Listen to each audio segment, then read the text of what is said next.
Hello everyone, मैं हूँ तेजल राजपूत और आप सुन रहे हैं मुझे ऑन स्टोरी टू टेल। मेरे चैनल पे आपने बहुत सारी कहानियाँ सुनी होंगी। हमारी लाइफ में जो कुछ भी होता है, हर चीज के साथ एक कहानी जरूर जुड़ी होती है। उसमें मेरी जिंदगी थोड़ी अतरंगी है ही। किसी की भी एंट्री इतनी इजीली नहीं होती। जब छोटे थे मुझे याद है, हर मिडिल क्लास फैमिली की तरह घर में कोई भी चीज लाने से पहले पूरी रिसर्च टीम बैठती थी।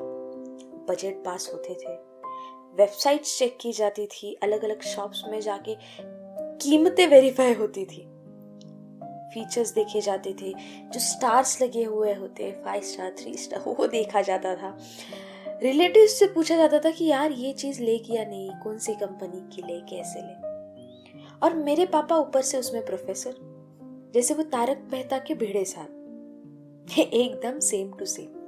पैसा खर्च करने से पहले 10 बार सोचेंगे। कोई भी चीज, चाहे वो फ्रिज हो, गीजर हो या एसी हो, उसका लेना कैसे पोस्टपोन करना है। हमें लगता था कि पापा की यही प्लानिंग होती थी कि ये चीजें कैसे पोस्टपोन कर दें, क्योंकि उनको पूछो कि पापा ये लेना है, वो लेना है, तो जवाब यही मिलता था कि नहीं, अभी नहीं, अभी कोई जरूरत नहीं है। तब बहुत गुस्सा आता था कि यार कभी ना कभी तो लेना ही है ना, तो अभी क्यों नहीं। तब पता नहीं था कि जरूरत और ख्वाहिश में फर्क क्या है।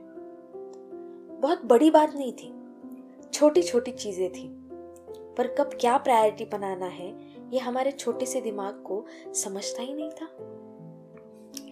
इतने कोर्स ऑफ इवेंट के बाद घर में कोई चीज आती थी तो उसकी अहमियत कुछ और ही होती थी। उसका ध्यान कुछ ज्यादा ही रखा जाता था। एक्साइटमेंट इतनी कि वो चीज ज्यादा से ज्यादा दिन नहीं कैसे रहे, इसका ध्यान रखते थे। उससे प्लास्टिक भी हटाया नहीं जाता था, उसको रोज अच्छी तरह से साफ किया जाता था, क्योंकि पता था ना दूसरी नहीं मिलने वाली। बात छोटी छोटी खुशियों की है। आप सोच रहे होंगे मैं ये सब बातें क्यों कर रही हूँ। बड़े दिनों से मुझे भी गाड़ी लेनी थी। कमाने लग गए थे, हाथों में पैसे आ गए थे। सोचा ईएमआई कर लूं या फिर कुछ दिन रुक के सेविंग्स कर लूं, फिर गाड़ी लेंगे। गाड़ी लेने का गोल तो क्लियर था, बट चीजें डीले हो रही थी। ऐसा नहीं था कि पैसे नहीं थे, पर बात जरूरत और प्रायोरिटीज की थी। सब बोलते थे कि यार ले लेना गाड़ी, इतना तो कमा रही है, क्या इतना सोचना। तब बुरा लगता था कि यार गलत जा रही हूँ क्या कहीं पे, या फिर मैं पापा जैसे बन रही हूँ। फिर फुर्सत से बैठी पापा के साथ एक दिन, तो पापा ने बताई उनकी बात आज तक मुझे याद है। बेटा, तुम्हारी जरूरत क्या है और ख्वाहिश क्या है, उसमें अंतर करना सीख गई, मतलब तुम बड़ी हो गई हो। And I am proud of you. तो अभी रिसेंटली मैंने जब गाड़ी ली, मुझसे ज्यादा खुश मेरे पापा थे।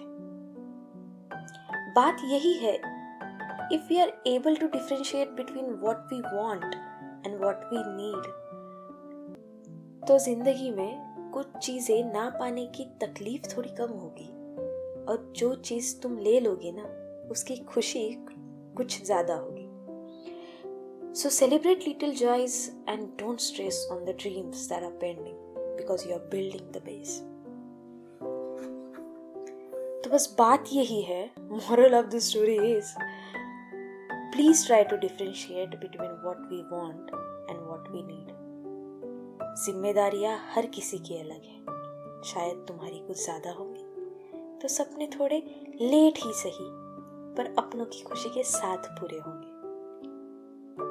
तो दोस्तों, सुनते रहिए podcast a story to tell by me Tejal Rajput, और जरूर बताइएगा कमेंट्स में कि आपको कैसे लग रही मेरी बातें। तब तक के लिए सी यू।